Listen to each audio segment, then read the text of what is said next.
Hey everybody, my name is William. Welcome back to Microsoft Flight Simulator 2020. Today we are going to be taking out the Cessna 208B Grand Caravan. I bought one in FSEconomy, so we're going to be doing a flight in it today. Also, I'm going to go through and kind of show you how I plan my flights and how to use FSEconomy a little bit. So let's go ahead and get on into that, and then we'll get on into the flight shortly after. I hope you all enjoy. Let's go ahead and start planning our flight using FSEconomy here to start off with. So we're on the home page. You can see this. I bought the Cessna 208, so it is my aircraft. I can go into aircraft, and it's under my aircraft here. You can see Cessna 208, and I can see its location, where I have its home field set to, the fuel loaded, how much time is on the engine, time since last check, rental price, and how much it cost me a month basically in FSEconomy to own the aircraft. The rental price and stuff doesn't matter to me because I own it. But the other information is very useful and need to kind of keep track of. So I'm going to go ahead and rent the aircraft dry, not that it makes a difference because I'm paying myself basically, and it will immediately then take me to my flight page. So I can click it here and you can see it loads the same page. So we're on my flight page and I can see my aircraft's location and exactly how much fuel it has in it now. So it has 141 gallons of fuel. I can see how much I can carry with my current fuel load, which is 1,453 kilograms or 13 passengers.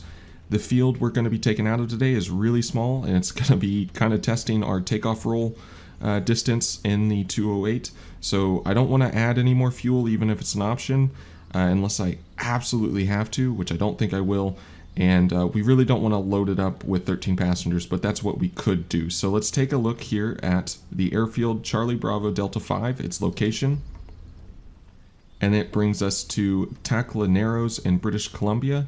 We do see there's some fuel available here on the ground, and I could repair the aircraft if it was broken and needed repair, and I could also upgrade the avionics here if I needed to, but I'm not interested in any of that today. What I'm interested in here is the jobs available at Tacla Narrows, because I do want to fly it kind of back to Alaska, but at the same time, if I can make a little bit of money along the way, that'll make me just a little bit happier. So we can see all the jobs available. We can see how long they have until they expire. So once they expire, it's basically just new jobs will populate. We can also see the type of jobs available, and this is important. So like we can see here, these jobs are all T for their type, and the other jobs that you may see or that I've seen are V for Victor, like this one right here, or A as an alpha, which are typically, I think they're referred to as all-in jobs, which have an aircraft assigned to them. So those jobs can only be flown with the aircraft that is assigned, and the aircraft should be on the ground at that airport available for you. The important thing to note is obviously if you're doing an all-in job, you can't pick up any other jobs with it, as far as I understand. And if you're doing a Victor job, you can't load any of these T or Tango jobs along with it as well. So I think I do want to fly this flight. It's just 55 miles. It pays pretty darn good, and we can actually get it to Smithers, which is a much better airport than the one we're at. So if I want to load this flight, I just check it, but I can't load any of these other ones along with it. Which is fine, because really the only other one that I would be interested in is this one going to Terrace, because that's kind of sort of the direction I want to go. But we can leave that one alone and pick up another job at Smithers if that's what we want to do. So we're going to go ahead and check that one and assign it or add it to my my flights page. So we'll click that, and now it disappears off of this main screen that everyone would see, and it goes into my flights page. And there you can see its status is departing, you know, how many nautical miles it is, bearing, what it is, and I can also see what my passenger count's going to be for the next flight. So I have 3 patient transport, so 3 patient transport, yep, that works out, and 308 kilograms or 679 pounds. I still have over 1,200 pounds, or I'm sorry, 1,200 kilograms of load that I could put on my aircraft if I wanted to take more jobs. But like I said, this is a Victor job, and we don't really want to load our aircraft down anyways. So as far as FSEconomy is concerned right now, all I need to do is start the flight in the FSEconomy client with the sim open and everything, and I am ready to go. The last thing I would want to do is just pull it up here in SkyVector, which I've already done. I've put Tacla Narrows in as the departure and Smithers Airport in as the destination, just so I can get an idea of what the terrain kind of looks like, and if there's anything I can do, any kind of route I can follow to make it a little bit easier for me to get there. Unfortunately, there's no kind of like low airways or anything for me to fly that I could find, and we do have quite a bit of terrain with some pretty darn bad weather in our area at the moment. So we're going to try and keep it low and follow some of these valleys that we can see along the way on our flight.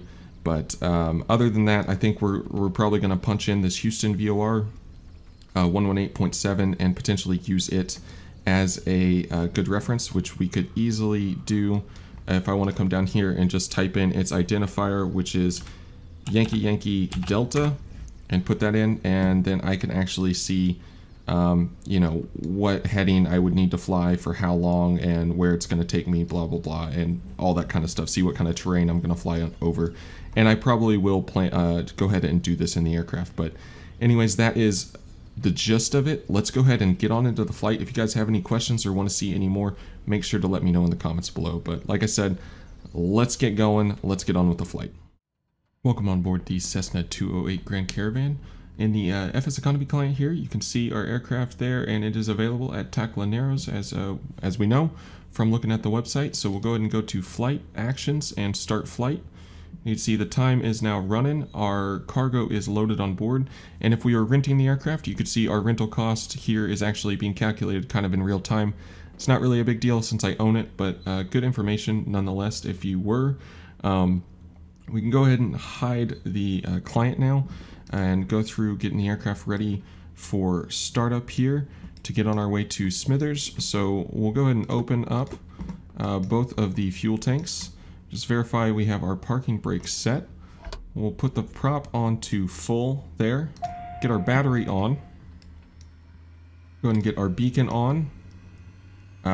Says to do avionics 1, but I get no engine instruments here on this on this display with just 1, so I'm gonna have to go ahead and do 2. I might just be missing something there, but nevertheless, we'll just do 2 for this. So like I said, our ignition source is now, it's on norm, our beacon's on, fuel's open, all that good stuff. So we can go ahead and go fuel boost to normal and then on, and I can hit the starter switch. The prop is clear. TOS system test okay. Just making sure everything is starting up okay. NG's climbing, oil pressure's coming up. We have no fuel flow because we haven't put the mixture in just yet. But we can go ahead and go into low idle. Now you can see the fuel flow climbing up. Oil pressure's really climbing up now. ITT's on the rise. Torque is going to be climbing as well. You just watch this basically and hope it all goes to plan. I'll hear it catch here just momentarily, and we'll turn the starter off.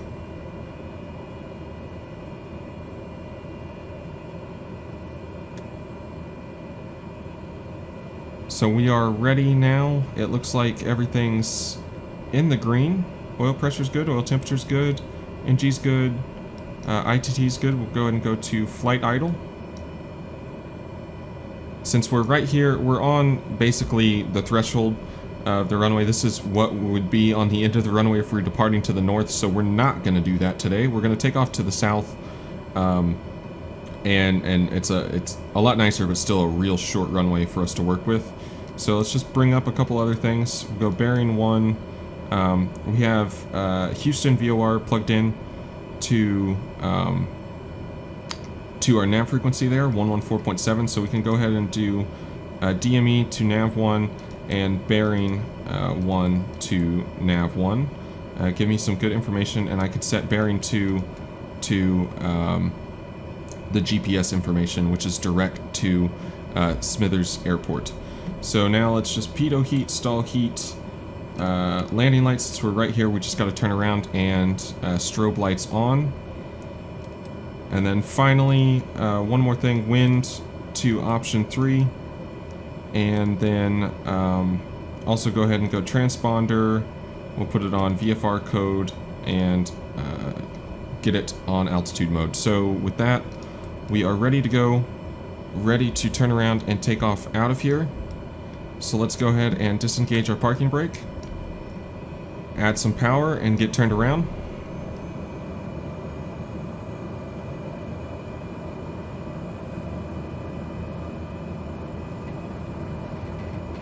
And also go ahead and go fuel boost to normal instead of on.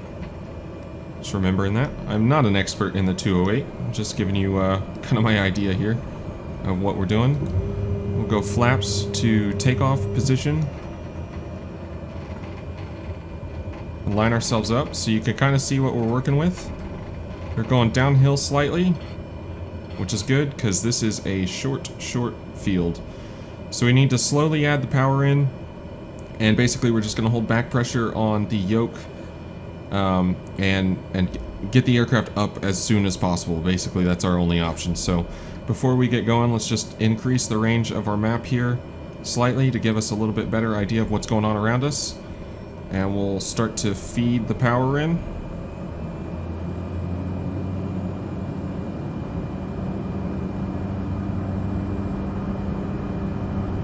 Alright. A little bit more. There we go. Release brakes. You can see how easy it is to get the nose wheel of the Caravan up off the ground.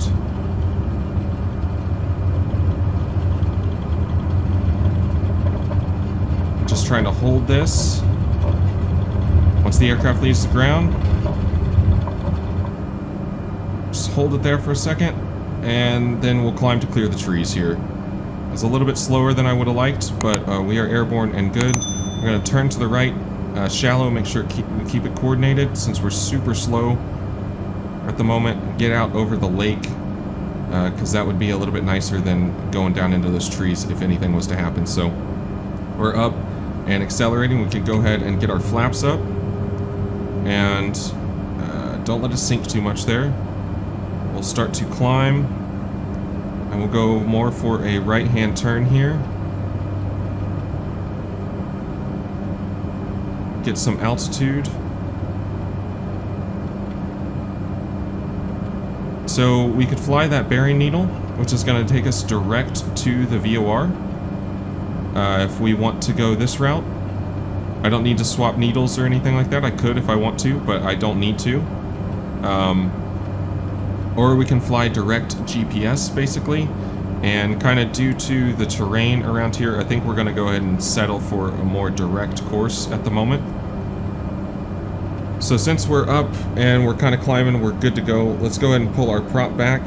Let's pull our power back first, a little bit.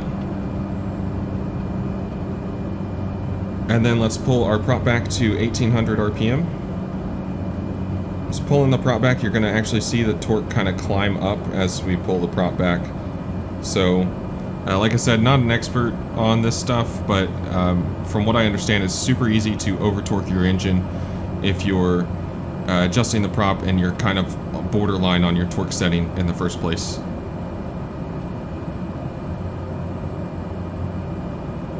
So we're through 4,000 feet. Basically a direct course was gonna be clear for the most part if we could get up to around 5,000 until right around Smithers. So I think we'll go ahead and just climb and see kind of what we can get away with as far as our altitude is concerned. 4,500 should be okay for this first stage of the flight. And it looked like that would have been a good altitude as well if we do go direct towards the Houston VOR, but it does look like it's clearing up in front of us a little bit. So we'll go ahead and just kind of settle on a southwest heading.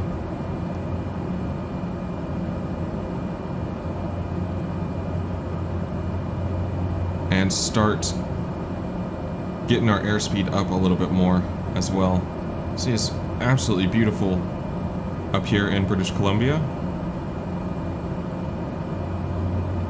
Let's see if we can find the bottom actually, of this base off in front of us. It looks like it's going to be before 6,000 feet, but I can't completely tell. It looks like there's a little bit lower right in front of us.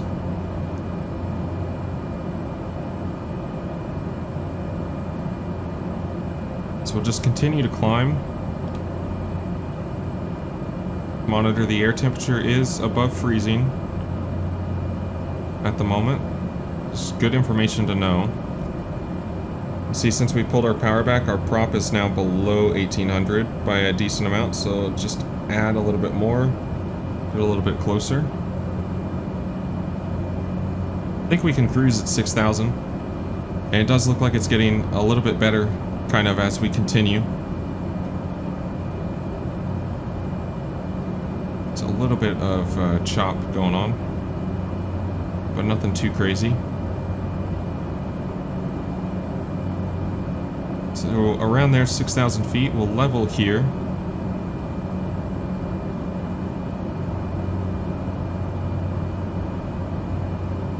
Start getting some airspeed. And kind of just let the aircraft level out a little bit. Try and trim it, but it's still pulling up.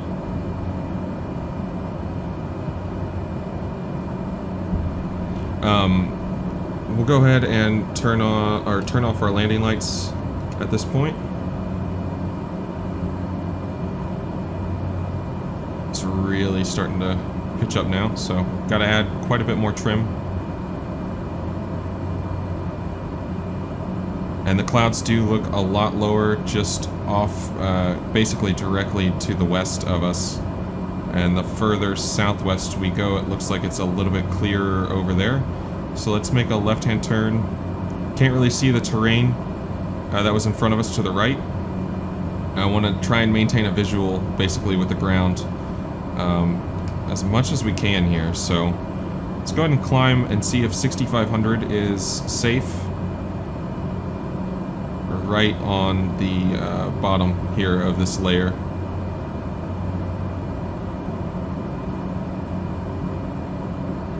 Just keep hand flying it. Not very far to go, really. I mean, we only have 43.5 miles, shown 16 minutes, and aren't really at a cruise speed yet either. So we've been kind of monkeying around with our altitude.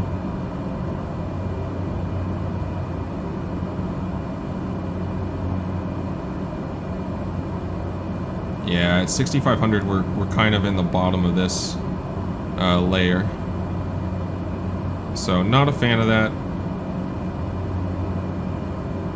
Go ahead and reduce the power a little bit. Continue coming to the left slightly more. And we'll drop back down to 6,000.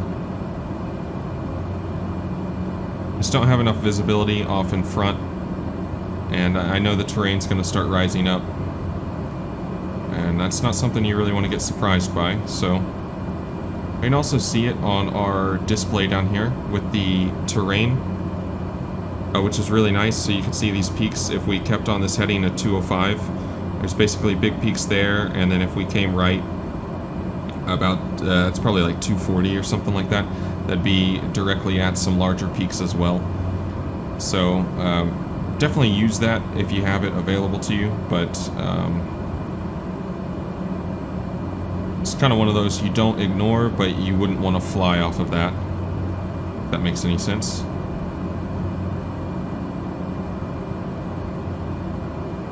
If that was your only option, though, I would imagine you would be very happy you had it. So we're in a little bit lower terrain area here. Definitely looks a lot clearer for us down to the south. And that is basically direct to the Smithers VOR, or not the Smithers VOR, I'm sorry, the Houston VOR, which we have plugged in. So we'll go ahead and fly direct to it. We'll just kind of commit.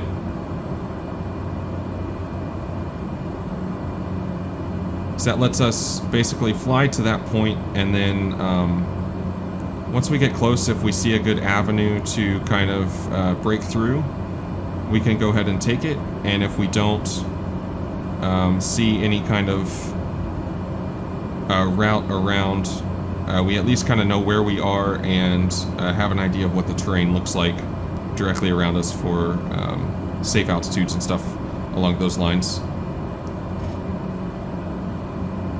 To add a little bit of time to our trip today, but that is okay.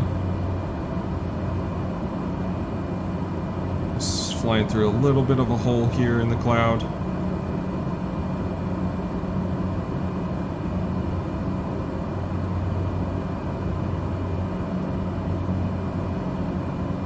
Still just barely see the terrain through it.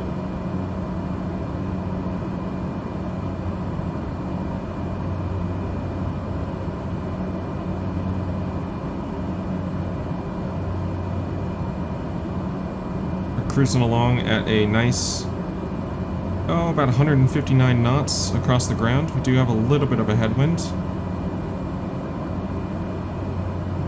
Clouds are looking, they're getting a little bit lower in front of us as well.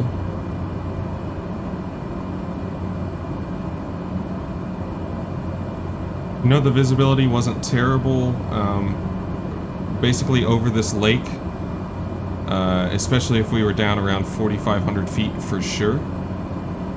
Just kind of keeping notes of what the weather's like in case we gotta bail out to somewhere.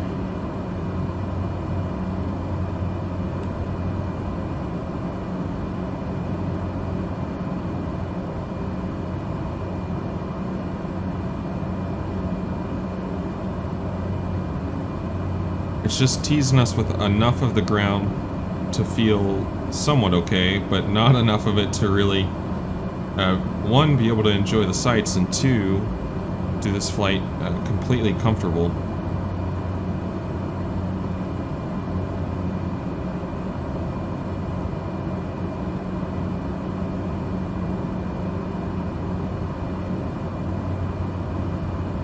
So we're currently 31.5 from Houston.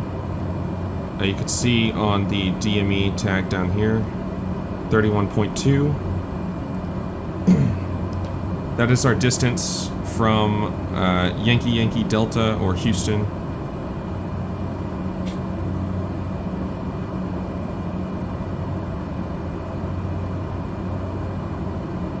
Like I said, it is going to take us a little bit out of the way, but at least at the moment we kind of committed to this. The weather it looked like that was a better idea.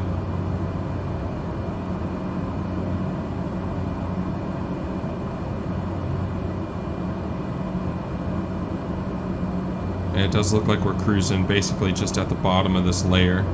So I wonder if we come down just a touch, we get a whole lot more visibility out of doing this. We have some heavier clouds right in front of us anyways. We can still kind of see through this bit.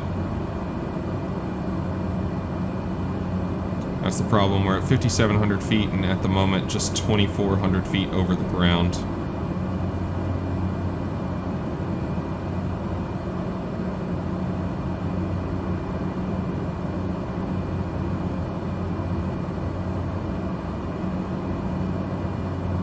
I think we'll be kind of ducking and diving between the clouds here.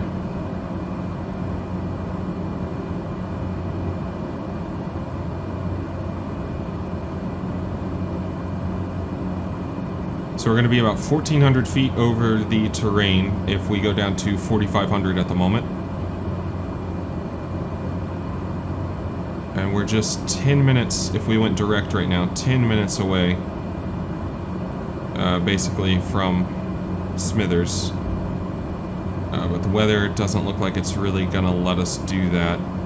We've gone far enough south to where we could cut over and not worry about as much terrain.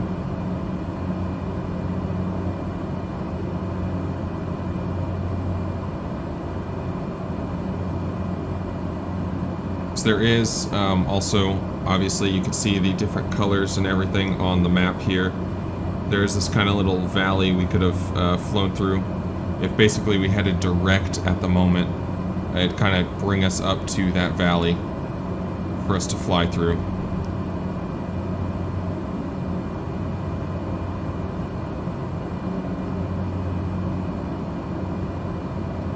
be skirting right over the top of the terrain and right under these clouds. Doesn't leave you a whole lot of options if something went bad.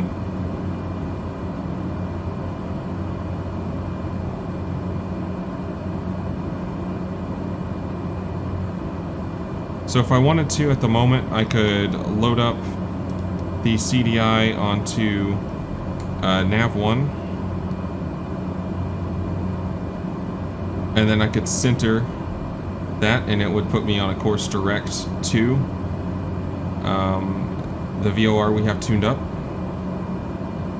I could fly it off of Green Needles here.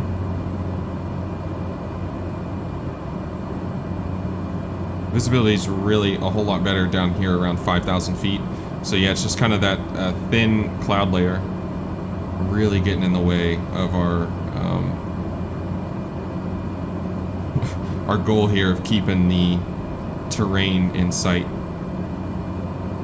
But we're just 1,800 feet over the ground all the way down here, so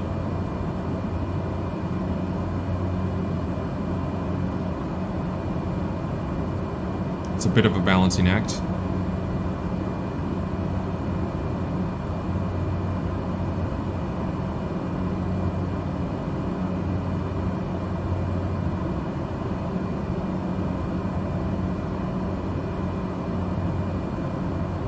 So with us being down this low, I think we will fly towards the VOR. And whenever we kind of see a route through towards the west that looks nice and clear, we'll just go ahead and take it. If we have to fly all the way to the VOR, we're not really going to be looking towards the west. We're going to be looking more towards going northbound at that point. Northwest, anyways. But we'll see how it kind of shakes out.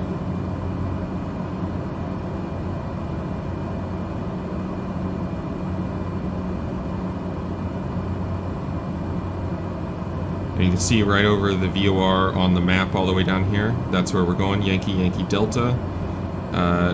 Basically northwest bound, there's that river, or stream, basically. I assume it's probably a pretty decent river if it's already marked out here, this zoomed out. For us to follow all the way down through. And that would typically mean a nice lower terrain, basically, for us to follow.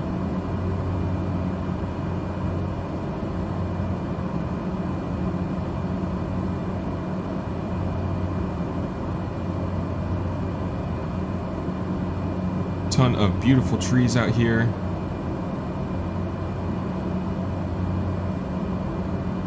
A lot of small little ponds, lakes, looks like.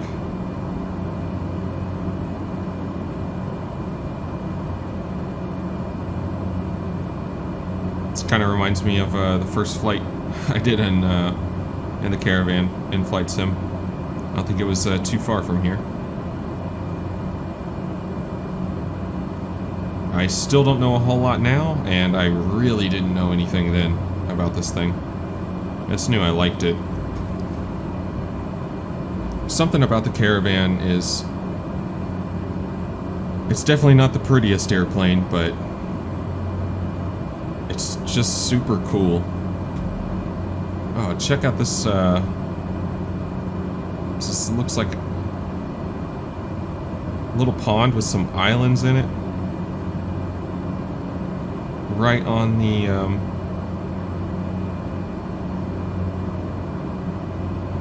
right on the edge of this kind of bit of a... I mean, these are pretty high up. I'm gonna call these mountains. Look at that island down there. That looks so cool. Let's make sure we watch out our front window and don't smack into one, but that's one of the reasons I really like hand flying and doing these short flights. You just get to actually pay attention to this stuff. Even if, you know, we're flying a little bit crazy or whatever. Look at that. It's right on the top here. That is beautiful. 500.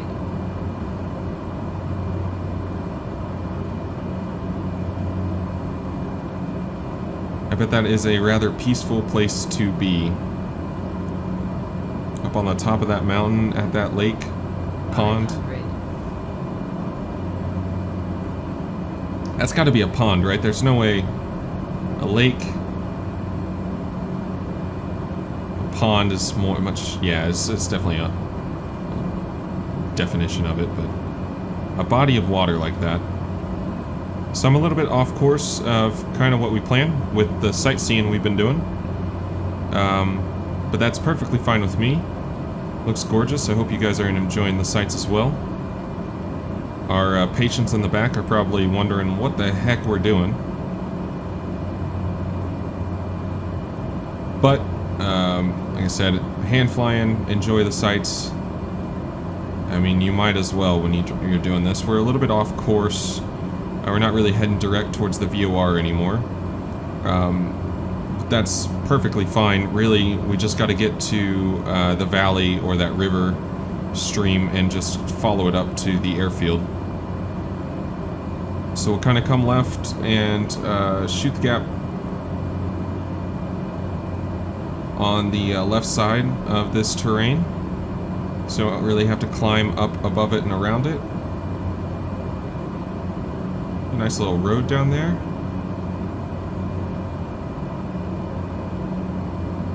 And then I think at this point, once we kind of get past this bit, we can start our right turn and start heading a little bit more on course.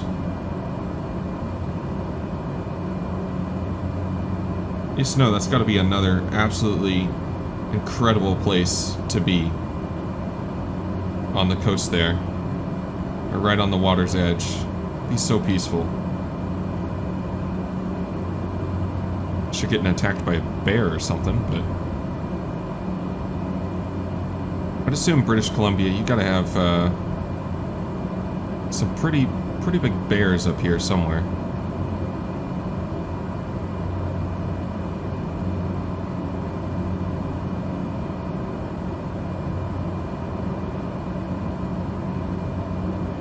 Only ever seen one bear in the wild, and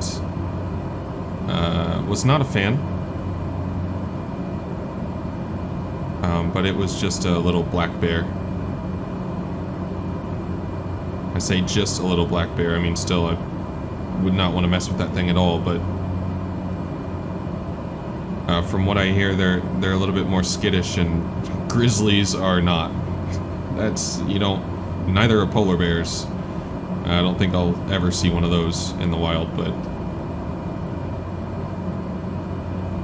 just the random things we talk about during these flights here.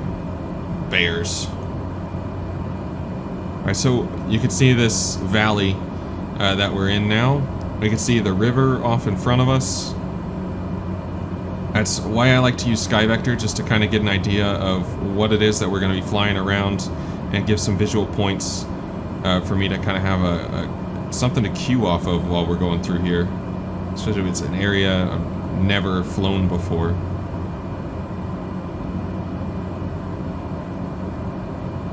And in FSEconomy, sometimes you don't really get a choice. Like, I bought this aircraft, it was in Alaska. I decided to leave it up for rent for a couple days because I wasn't quite ready to fly it. And since I left it up for rent, someone flew it all the way down here to British Columbia, which more power to them. I hope they enjoyed, but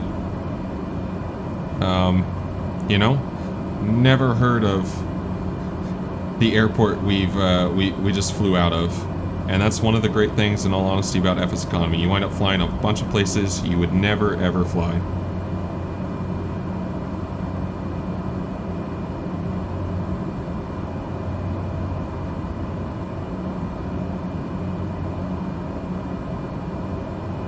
So we can see the river here. We can also see it out our window. And we can see it on our map. And it flows all the way up this valley. And it'll take us right to our airfield. So we had to divert quite a bit around. If you want to see, I mean, the route we should have flown is still up here. We're right over the river right there. There's our VOR.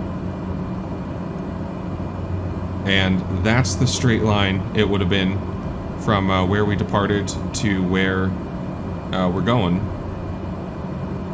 But ultimately, due to the weather, it was either going to be us coming down to the south to avoid getting up through these clouds, or going up to the north and dropping down into the same valley. So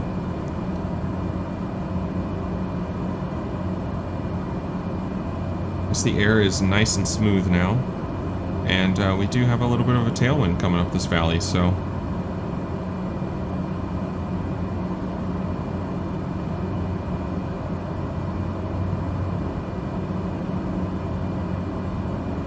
you can also see, since we put the GPS into bearing 2, see it's identified by this big fat needle there.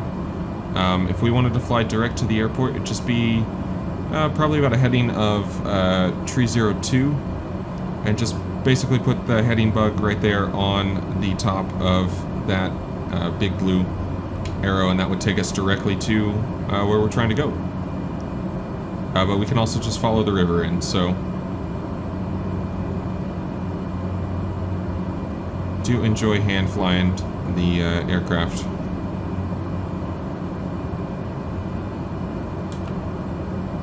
And update altimeter to the local setting. I have to trim the aircraft out a little bit here. We're getting a little bit of wind shear going on. It's kind of, it was a second ago, it was kind of blowing around a little bit behind us and really changing its direction, but it looks like it's kind of stabled out, or it's stable now around 140, so that's fine. I'll take a little bit of wind shear, that's okay. As long as it's not as bad as the turbulence was in New Zealand the other day. That flight was rough.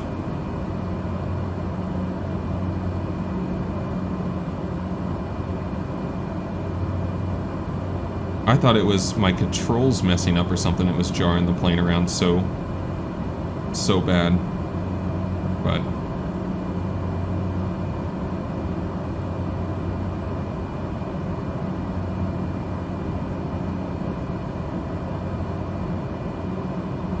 let's take in the sights. We are not far away now. We're just 12 miles out. And we have the entire river basically in sight here. We're between the big peaks over here. We can't even see the top of them. And kind of the same deal over on the right. The clouds are just like a nice little hat over the top of this. I think that's actually the airfield in sight there. Let me know what you guys think. Do you think that's the airfield up there? Definitely looks like an airport to me. And we want to be landing, if at all, more towards the southeast, so we'll just keep that in mind. As we start to get closer, we can zoom our map in, give ourselves a better idea of what we're looking at.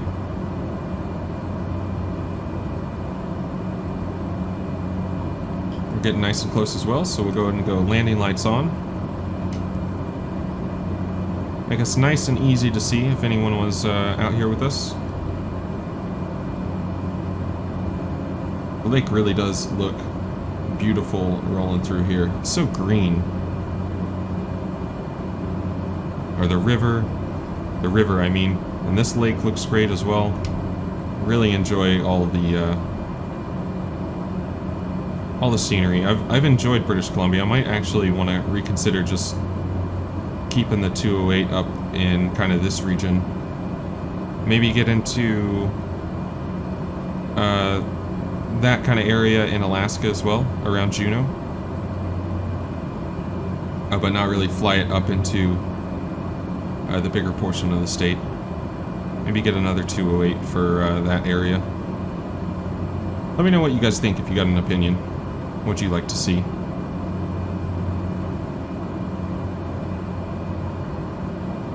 I definitely think that's the runway. Oh yeah, for sure.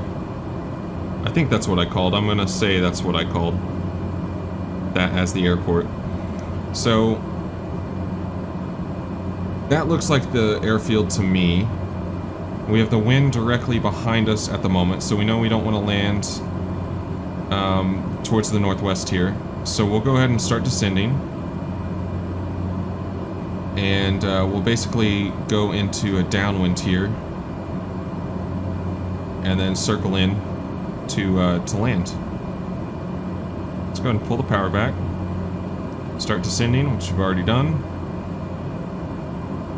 Try and keep the off to the east side of this river bit where it kind of switches back.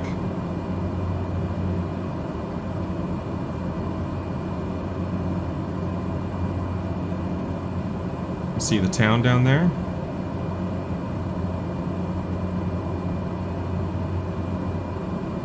Beautiful mountains that they're right at the base of. That is amazingly beautiful.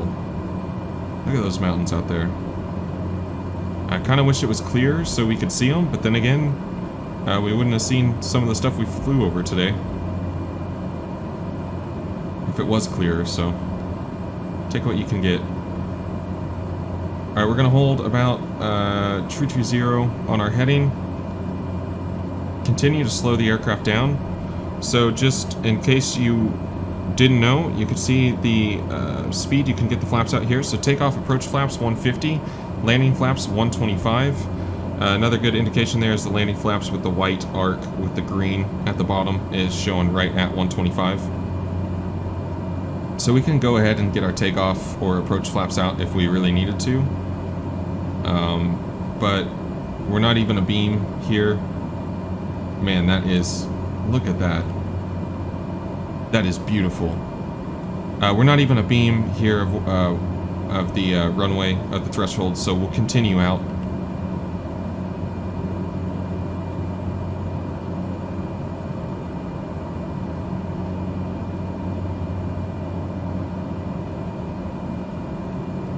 This might be one of the prettiest airports I've ever flown into.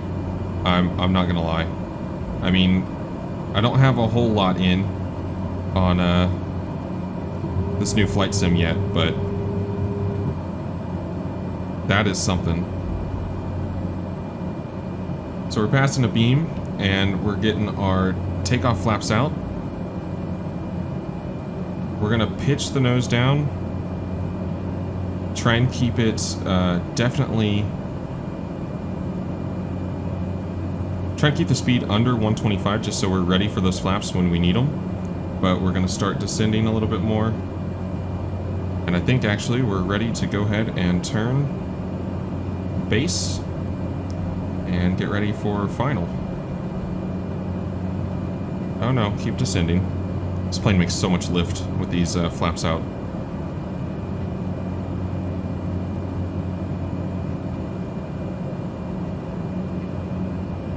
That 5-knot wind is going to actually kind of blow us a little bit further down anyways. But we can see the runway there. We're going to go ahead and continue the turn. Just continue on in towards final. The visibility is great, but there are a lot of low clouds around here, so keep coming on down. Go ahead and go full flaps now. Really fight that pitch up. We are quite high on the approach, and we're looking for about 75 or 80 knots. But we will we'll shed this airspeed and really start losing altitude, no problem.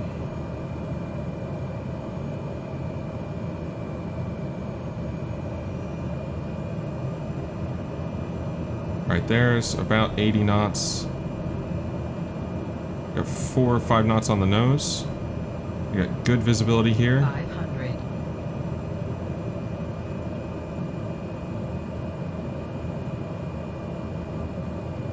Still a little high.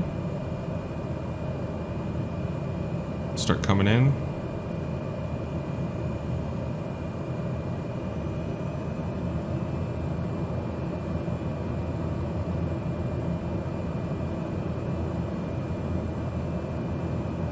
Here we go. So we were quite a bit high, but I got on top of it there at the last second. Just coming over the runway. A little bit more power. We're a touch slow. Let's go ahead and pull it out. A little late on the flare. Gave us a small little bounce. Definitely could have been better. Don't really need to jump all over the brakes. Just nice, light application.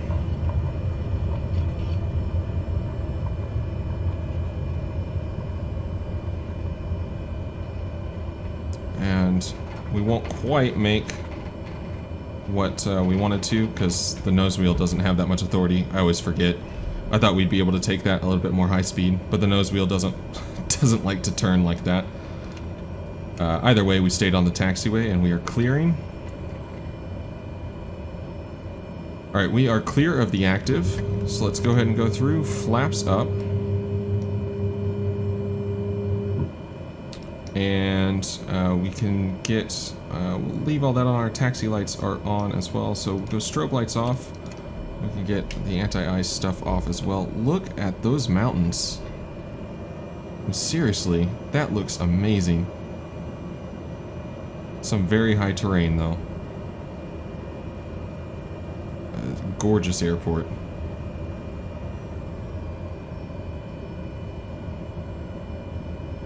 If you guys did enjoy this video, make sure to like and subscribe if you want to see some more stuff like this. Definitely check out this airport, Charlie Yankee Yankee Delta. I think it was absolutely stunning, so it'd be nicer to see it in some better weather, but it's part of what makes it fun, in my opinion. So we're gonna go ahead and pull up here and stop. So now then we are ready. We can set our parking brake, and that's going to complete our flight in FSEconomy, which you can see here on the client now. Our aircraft is available and it is now on the ground at Smithers. So we've completed the flight. We've been paid for it as well on the website, but we can go ahead and go through and start getting the aircraft ready for shutdown. So we'll go taxi light off and go avionics off and get our mixture control to cutoff. Which makes Flight Sim say thank you very much for doing this flight. So mixture control cutoff, bring the prop all the way back, fuel boost off, beacon off, battery off, and close up the fuel tanks. I hope you all enjoyed the flight today. I really did. I really enjoyed hand flying it. I'm still trying to learn the 208 for sure, but it's always a blast to fly, and I really do recommend checking it out and checking out some of these cooler little airports on small hops. So, as always with this, if you do want to see more, make sure to let me know in the comments. Liking, all that feedback, I really do appreciate it, and I appreciate all of y'all's support. Thank you so much for watching, and hopefully I'll see you in the next one. Until then, bye-bye.